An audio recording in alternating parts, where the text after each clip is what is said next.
Alright, so hello and welcome back. So in this video I want to talk, we want to talk a little bit about resonant circuits and basically what they are, what you can do with them. But before we get into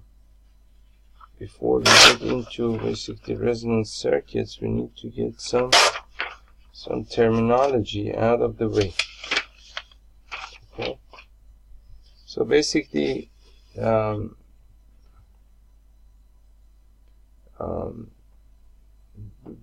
so far, I think I'm not sure if I have covered everything related to what I'm going to say, at least on this channel on YouTube, but but I think we have seen a little bit about capacitors. I don't know. I think I've talked about capacitors here as well, and inductors, and we have seen that basically in AC circuits, in AC circuits we have, for example, let's say that we have a capacitor over here that basically you have a resistor over here, and this resistor is grounded, and some signal is coming in, AC signal, and some signal is going out. And this basically, we use this as this is an RC circuit, and we use this as a voltage divider circuit, meaning that when AC comes in here, this represents an opposition to the flow of AC current. And also we had other things like, for example, inductors, that we had, for example, this inductor over here, and then we had, for example, some resistor over here, and this was V of out, and this was, for example, V of in, some AC signal coming in here. And then we use this circuit also as a voltage divider, meaning that when AC signal was coming in, this inductor actually represented some sort of opposition to the current flow. And here we had, for example, something called X of L, something here we had something called X of C, and that was the reactance of this capacitor at some frequency of the signal, and this was the reactance of this inductor at some frequency of the signal.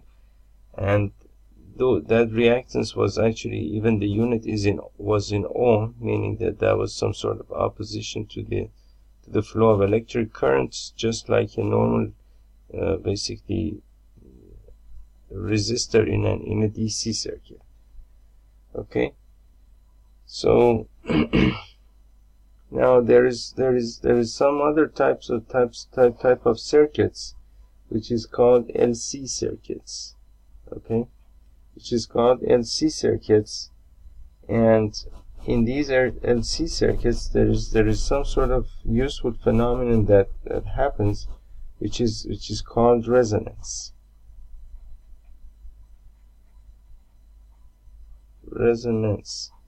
And what this resonance is that basically the resonance is basically this word over here. Resonance refers to the frequency. For example, if you had some sort of RLC circuit, meaning that, for example, let's say this is an inductor, and then you could have a capacitor here, and then some resistor over here going to ground, and then this would be V of out, and this would be basically V of in, and this is an L, this is C, this is R. This is called an RLC circuit. Okay, you have resistor, inductor, and capacitor in this circuit. There is basically the word resonance here refers to the frequency at which the reactance of this inductor is equal to the reactance of this capacitor. And at that frequency, something interesting happens. The output voltage of the filter, which is basically this output voltage over here, versus frequency, if you do a graph of that, you are, depending on the configuration of the circuit, you are either going to get it's either something like this. Okay, so you have this peak over here, or, and this is V of out versus F of in, or you have some sort of trough over here, or you have, depending on the configuration of the circuit, you will get some sort of trough over here. Okay, so this is again F of in, V of out. So there is some trough over here, or there is some sort of peak over here. And then this characteristic of these circuits, of course, can be used in many different ways. But the fact is that this thing actually happens, and well, depending on the situation and depending on the circuit that you're designing, then you can use it basically in different ways. And if you remember, in one of the experiments that we were doing on a simple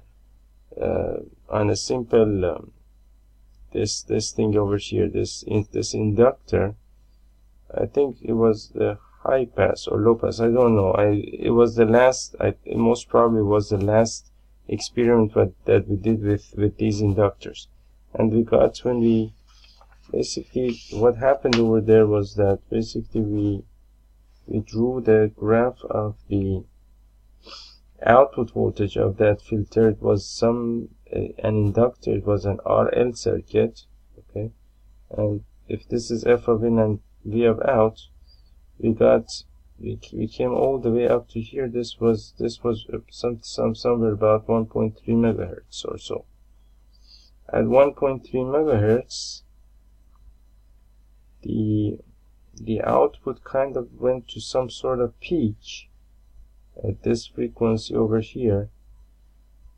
The output kind of got to some sort of peak, and then it started coming down.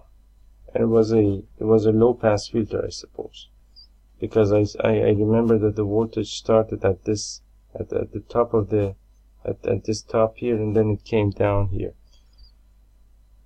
So I think that was that frequency. Now that I understand it, I think that frequency was the resonant frequency of that inductor that we had in the circuit.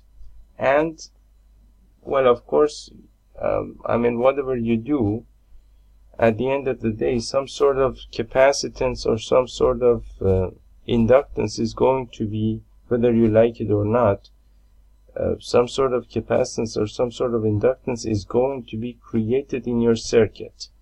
Meaning that even, for example, even the oscilloscope probe that you have, this has some sort of inductance and even some sort of capacitance to it.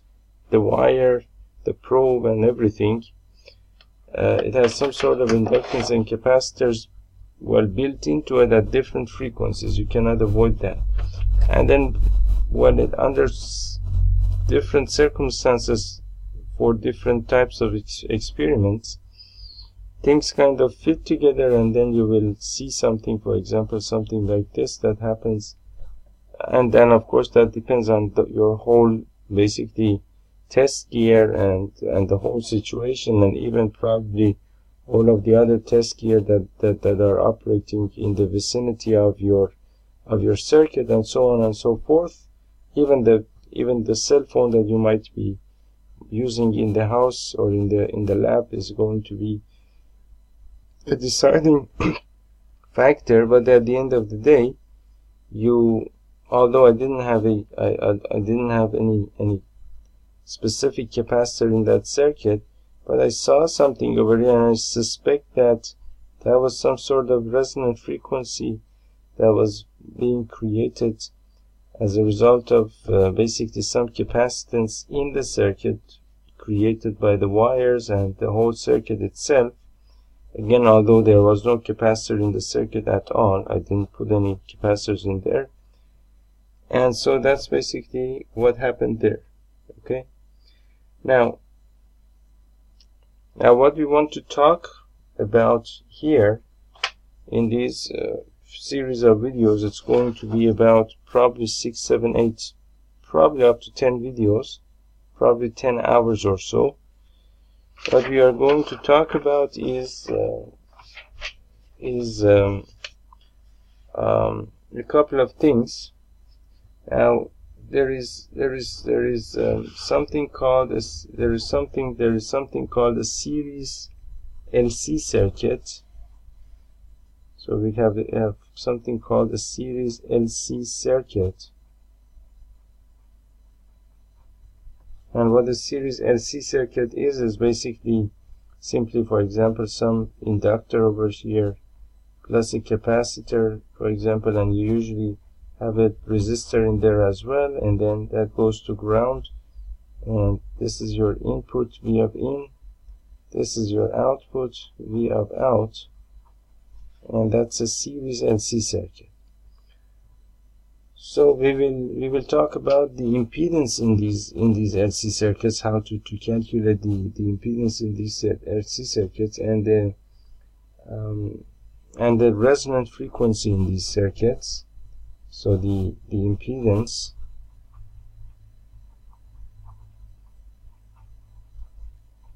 in these LC circuits, or series LC circuits, the resonant frequency,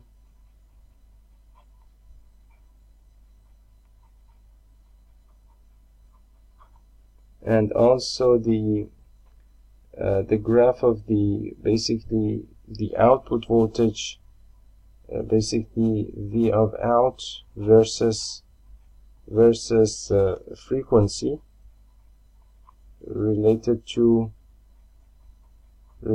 such circuits, and then also there is also these you can have these inductors and capacitors in parallel, which are called parallel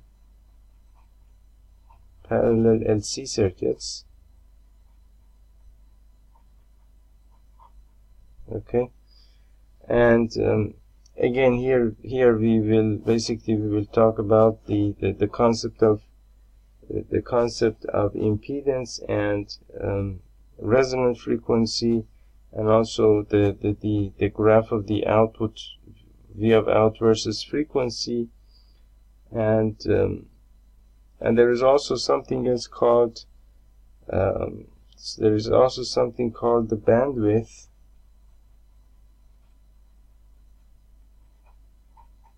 and quality factor,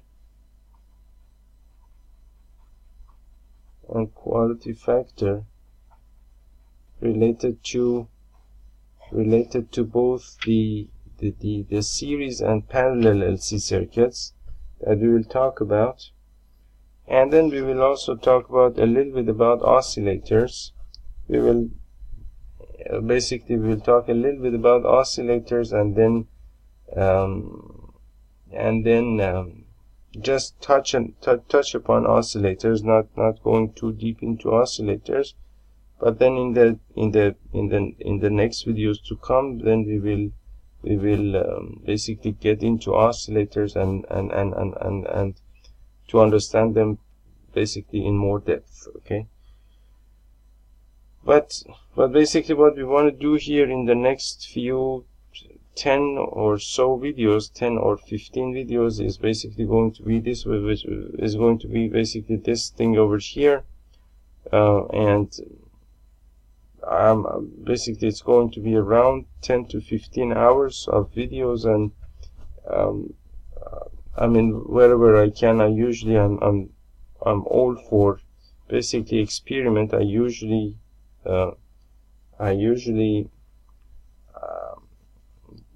I'm very fond of experimenting with things as much as I can, although right now my oscilloscope is not that great, or my signal generators are not that, but I can do a couple of things with them, just test simple circuits with them, so I have no problems there. And usually when you do the experiment, usually that's where you understand how the circuit behaves. Otherwise and of course the theory is of course pretty important, is crucially important. But without the experiment, the theory would not probably make much sense to you. Okay, so now what I'm going to do is basically introduce a couple of concepts and a couple of formulas here, and then we will get to a couple of simple examples and problems to see how we can basically work with these circuits. Before I go any forward, I take a few minutes rest. Okay, so the next thing that we have here is basically a couple of examples using these RCL circuits. And again, when we say RCL circuit, basically it refers to basically resistor, capacitor, and inductor. So you usually have something like, for example, an inductor in series with a capacitor, and this capacitor is connected to a resistor that is grounded, and this is basically your output voltage here, and this is your input voltage here. Or you have these two in the reverse order, meaning that you have a capacitor here going connected to an inductor this way, and then this inductor is connected to the resistor, and then this resistor is grounded, and then this becomes your V of out, and this becomes your V of in. So either of these two configurations are going to do kind of the same thing. We will get more particular about each type later, but for now we can just assume that they will behave their behavior are going to be the same when an AC signal comes in, and then the AC signal goes out, and so on and so forth, and they will be used as a filter or voltage divider circuit for the sake of our discussion. And so now basically we have from the previous discussions that we have, you know that if you have an inductor in an AC circuit, the reactance of that inductor is X of L, and that can be calculated by 2 pi FL. And if you have a capacitor in an AC circuit, the reactance of that capacitor is 1 over 2 pi FC. So that you already, of course, know. Now, there is something in these circuits which is called the net reactance, because you have two reactances in the circuit. There is an inductor, there is a capacitor, so there are two reactances working at the same time, depending on the frequency that is coming into the circuit. So these two are working together, and so there will be something called a net reactance. There will be something called a net reactance, which is denoted by X, and this net reactance is the same thing as X of L minus X of C. So whenever you want to calculate your net reactance or X, you have to you basically write it as X of L minus X of C. And to find basically the impedance in this circuit, meaning that if you had, for example, an inductor over here, a capacitor over here, and a resistor over here, and this was this was your V of out, this was, for example, your V of in, and this was grounded. This was the ground, so this is R, this is C or L, or you could swap you could basically change the place of L and C. Doesn't really matter here, for now at least. So when you want to calculate the impedance in the circuit, this is the net reactance in the circuit, and the impedance, which is basically, as you know, denoted by Z, is equal to the square root of R squared plus X squared. And if you were to rewrite this equation, this would of course be Z is equal to the square root of R squared minus X of L minus X of C whole squared, and that would be your impedance in this circuit. And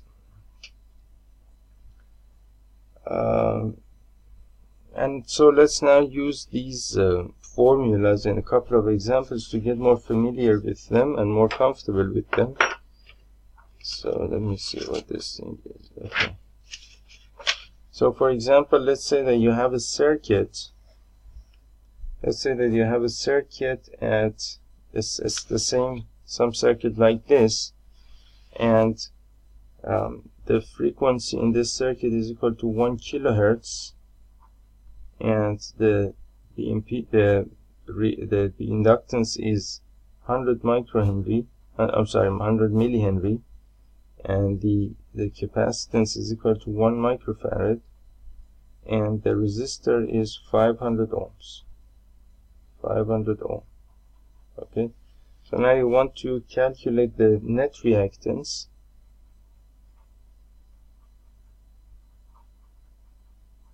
The net reactance and also the impedance in this circuit. So to calculate the net reactance, or X, we said that it's equal to X of L minus X of C. So you need both X of L and X of C. So X of L is equal to basically 2 pi FL, and that's equal to 2 pi times F, which is equal to 1 kilohertz, so times 10 raised to power 3 hertz, and then your L is 100 millihenry, so that's 100 into 10 raised to power negative 3 Henry. So you can simplify these two, and you will get 100 times 2 is equal to 200 pi. That's your X of L. And X of C is going to be equal to 1 over 2 pi FC, which is equal to 1 over 2 pi times F, frequency 1 kilohertz, so 10 raised to power 3 hertz, and your C is equal to 1 microfarad, so 10 raised to power negative 6 farad. And that's equal to basically 10 raised to the power negative 3 here, so that's equal to 10 raised to the power 3 over 2 pi. That's X of C. Okay, and X of L was 200 pi, and these are both in O. Basically, these are both in O.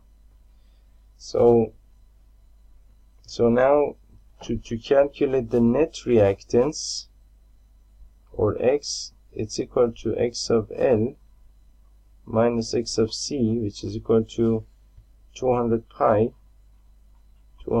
minus 10 cube over 2 pi, and you can calculate this using a calculator. So 200 pi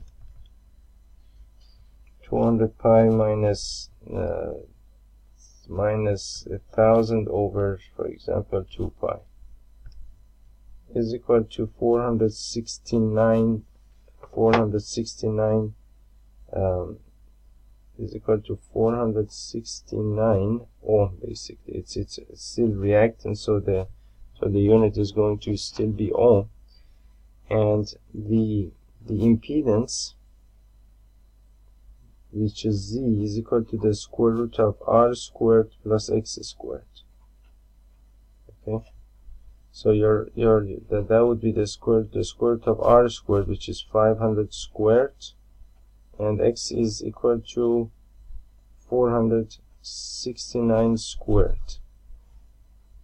Okay, so it's equal to the square root of 500 squared plus 469 squared, and that's equal to 685.5.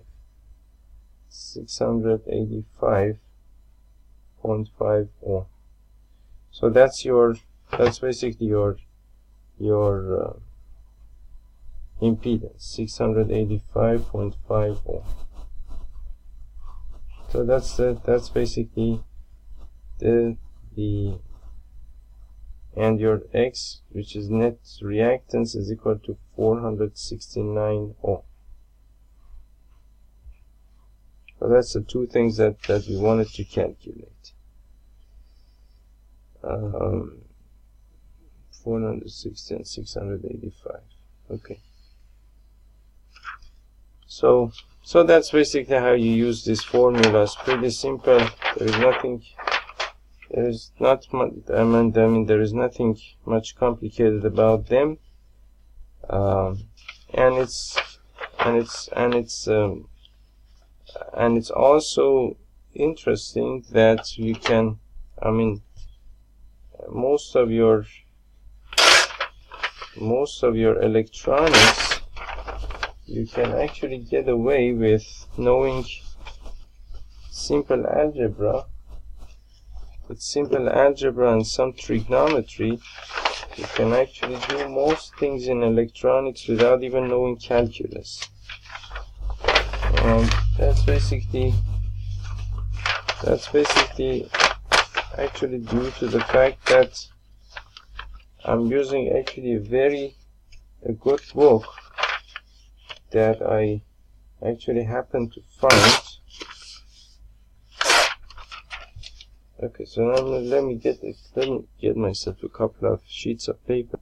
Okay, so the next question that we can do here is we want to calculate the same parameters for another circuit with different values. Let's say that your frequency is equal to 100 Hertz and your inductance is equal to 0.5 Henry and your capacitance is equal to 5 microfarad and your resistance is equal to 8 ohm.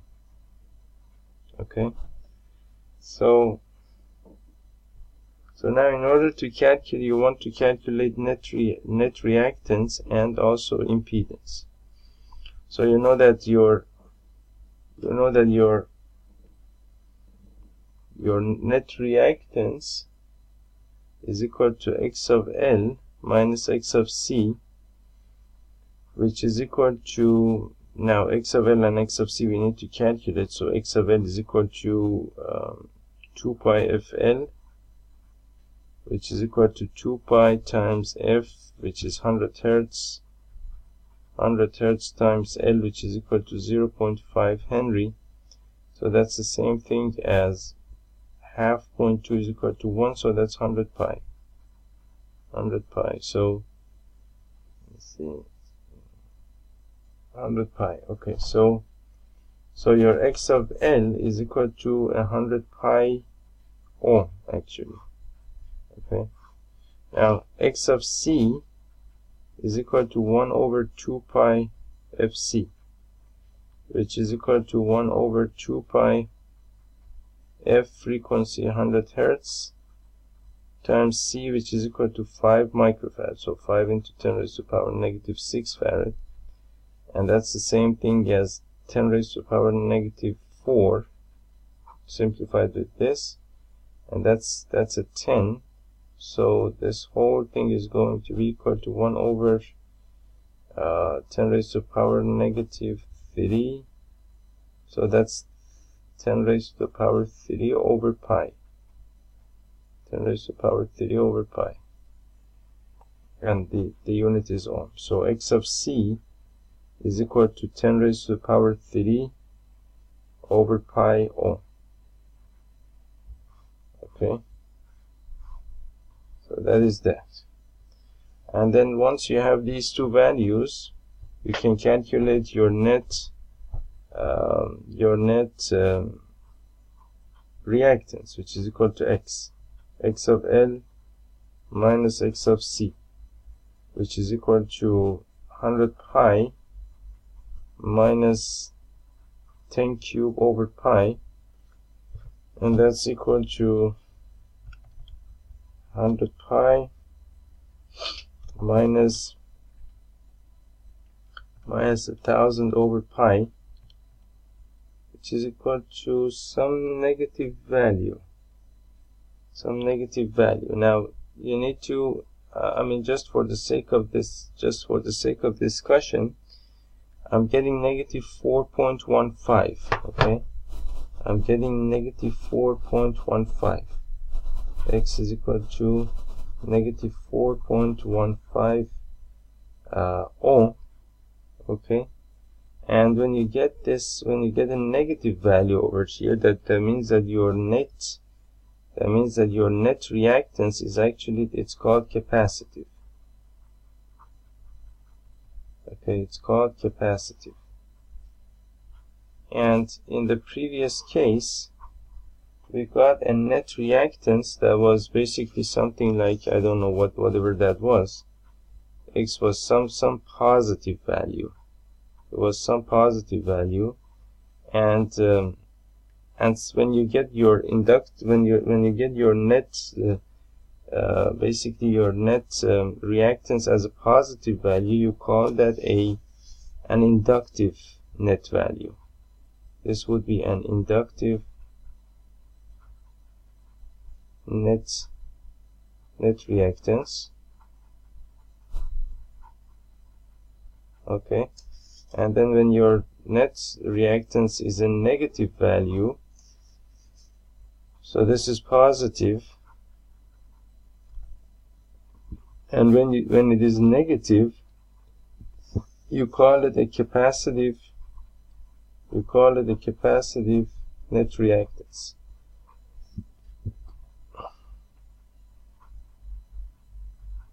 Okay, so that's basically that. So that's why, and we will know more about this later, but just to understand why this is called capacitive and the other one is called inductive. When you get a negative value, it's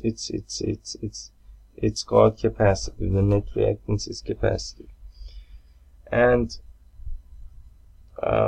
then you need to also calculate your Z. So your Z over here is equal to the square root of R squared plus X squared. Okay, so your Z is equal to basically the square root of R squared, which is 64, plus X squared is negative 4.15 whole squared. Okay, and this is going to be a positive value.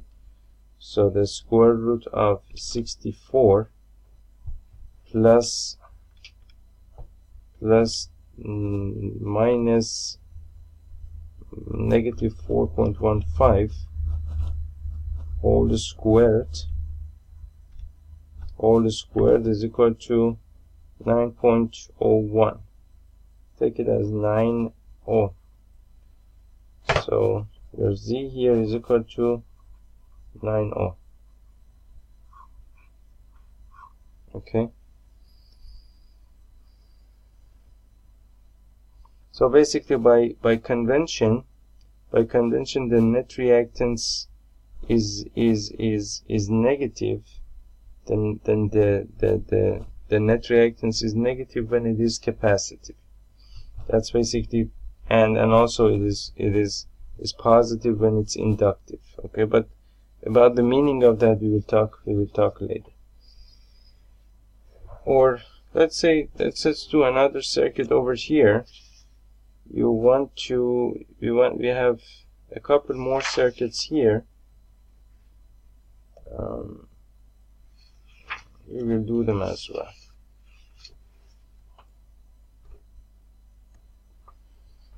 Okay, so let's do a couple more of these examples, at least one more probably. So for example, let's say that your frequency is 10 kilohertz, and the inductance is equal to 15 millihenry, and the capacitor is 0.01 microfarad, and the resistor is basically 494 ohm. Okay, so you want to calculate the net reactance and the impedance in this circuit. So you know that again the net reactance is equal to X of L minus X of C. So X of L is equal to 2 pi FL, which is equal to 2 pi times F, which is equal to 10 kilohertz, 10 into 10 raised to the power 3 hertz. And your L is equal to 15 millihenry, so that's 15 times 10 raised to the power 3 Henry. So that's, these two will cancel out, and that's equal to 150, so that's 300 pi ohm basically. So X of L is equal to 300 pi ohm. Now X of C here is equal to 1 over 2 pi FC, which is equal to 1 over 2 pi. Your frequency is 10 kilohertz. 10 kilohertz, 10 into 10 raised to the power 3 hertz, times the capacitor, which is equal to 0.01 microfarad, so times 10 raised to the power negative 6 farad. And that's equal to the same thing as, so let's see, we have 10 raised to the power 3, 10 raised to the power negative 6, so that would be 10 raised to the power negative 3. And this is 10 raised to the power negative 2, and this is a 10. So basically this would be, there would be just a 10 over here, meaning that 10 times 10 raised to the power negative 2 is equal to 10 raised to the power negative 1, right? So 10 raised to the power negative 1, and this will also cancel out, so you have 10 raised to the power negative 1, 10 raised to the power negative 3. So that's actually the same thing as 10 raised to the power 4 over 2 pi. And the unit is ohm again. So your X of C is equal to 10 raised to the power 4 over 2 pi ohm.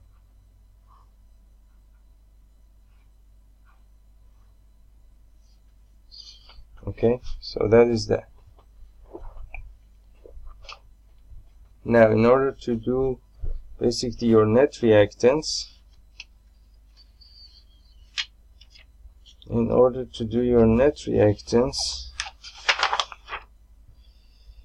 you can, the net reactance I'm going to start writing over here.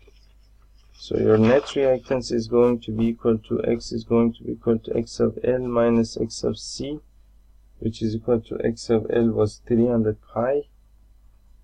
300 pi minus X of C was 10 raised to the power 4 over 2 pi.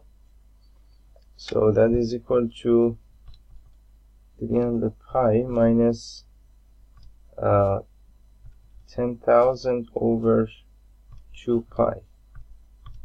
So that's equal to negative 649. That's equal to negative 649 ohm. So this is a capacitive net reactance. This is a capacitive net reactance. Okay. Now your impedance is going to be the square root of x squared plus r squared, or r squared plus x squared, the same thing. So that's the same thing as the square root of x squared, which is negative 649 squared plus r squared, and your r was 494 ohm. So 494 squared and that's equal to the square root of negative 649 whole squared plus 494 squared, which is equal to 815.6, which is equal to 815.6 basically. So your Z is equal to 815.6 ohm. That's your impedance, and this is your, and this over here, and X is equal to negative 649 ohm. That's your net reactance here.